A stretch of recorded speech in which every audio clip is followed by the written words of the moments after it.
Hello दोस्तों, welcome again. आज हम एक साइंटिफिक थ्रिलर और एक्शन मूवी को देखने जा रहे हैं जिसका नाम है लूपर।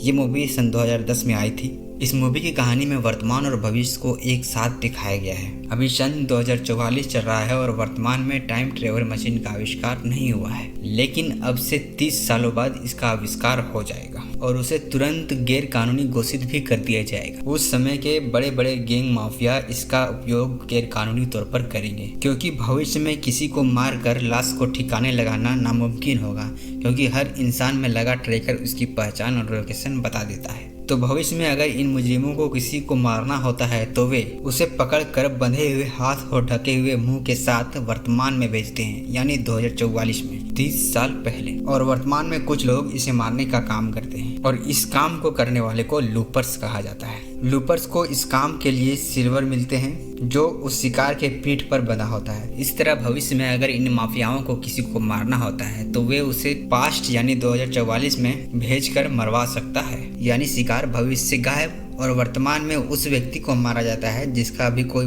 वजूद ही नहीं है, और इसके बदले लूपर्स को अच्छी खासी रकम मिलती है और इस तरह से वर्तमान में लूपर्स का गैंग चलता है। लेकिन जो कोई इस काम में आना चाहता है उसे एक एग्रीमेंट साइन करना पड़ता है, जिसमें ये शर्त मानना पड़ता है कि उसे अपने लूप को क्लोज करना पड़ेगा। अपने लूप को क्लोज करने का मतलब ये है कि तुम्हें एक दिन भविष्य के अपने ही वर्जन को मारना पड़ेगा। दैट मीन्स ये एक तरह का भविष्य में सुसाइड करने का एग्रीमेंट है, तभी आप अपने लूप को क्लोज कर सकते हैं और इस काम से रिटायरमेंट ले सकते हैं। नेक्स्ट सीन में हम जॉय को देखते हैं जो इस कहानी का मेन कैरेक्टर है। ये भी एक लूपर है जो अपने आधे सिल्वर को बचा के रखता है ताकि रिटायरमेंट के बाद यह लूप क्लोज करने के बाद बचे हुए 30 साल वह आराम से रह सके। एक रात को जॉय का घर उसका दोस्त शीत भागते हुए आता है। शीत जॉय को बताता है कि उसने अपने लूप को भागने दिया, वह उसे नहीं मार पाया, क्योंकि जब शीत उस लूप का चेहरा देखा तो वह लूप कोई और नहीं बल्कि वह खुद शीत था, जिसे 30 साल बाद के भविष्य से भेजा गया था। मतलब शीत को अपना लूप क्लोज करना था। वह शीत को बताता है कि भविष्य में एक ऐसा खूंखार व्यक्ति है जो सभी गैंगस्टर को खत्म कर देगा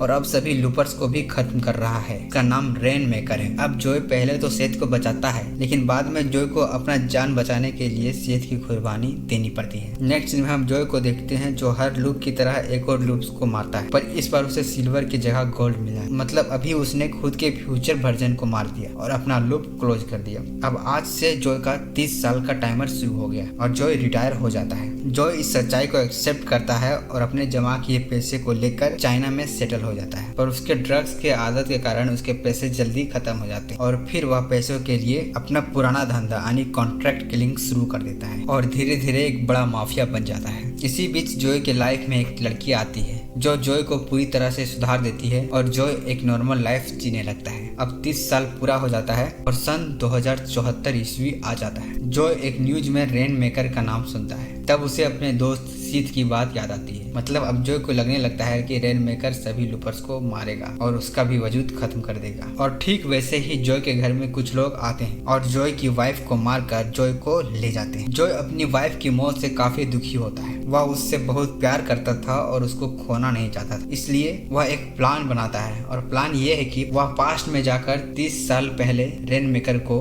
बच्चे के समय में ही मार देगा। अब अगर रेन मेकर बचपन में ही मर गया तो उसकी वाइफ बच जाएगी, इसलिए वह टाइम ट्रेवल से पहले रेन मेकर के आदमी को मारकर खुद बिना मुंह ढके पास्ट में चला जाता है। अब फिर से हम वही सीन देखते हैं जहां यंग जॉय अपना राइफल लिए खड़ा था, पर इससे पहले कि वह ओल्ड जॉय को शूट करता, ओल्ड जॉय पीछे घूम जाता है जिससे बुलेट उसके पीठ में लगे गोल्ड प्लेट्स में लगती है और वह वहां से बचकर निकल जाता है। अब यंग जॉय को उसका बॉस और उसके आदमी मारने के लिए ढूंढने लगता है, क्योंकि यंग जॉय ने अपने लूप को नहीं मारा। पर ओल्ड जॉय किसी तरह यंग जॉय को बचाता है, क्योंकि यदि यंग जॉय मर गया तो ओल्ड जॉय का कोई अस्तित्व ही नहीं रहेगा, इसलिए यंग जॉय का जिंदा रहना भी जरूरी है। फिर एक बार यंग जॉय और ओल्ड जॉय मिलकर समझौता करते हैं, जहां ओल्ड जॉय बताता है कि उसे अपनी पत्नी को बचाने के लिए रेन मेकर को ढूंढकर मारना होगा, पर यंग जॉय एक बच्चे का कत्ल करने के लिए नहीं मानता। तभी वहां उसके बॉस के आदमी आ जाते हैं और दोनों वहां से किसी तरह बचकर निकल जाते हैं। यंग जॉय के पास एक नक्शा का टुकड़ा था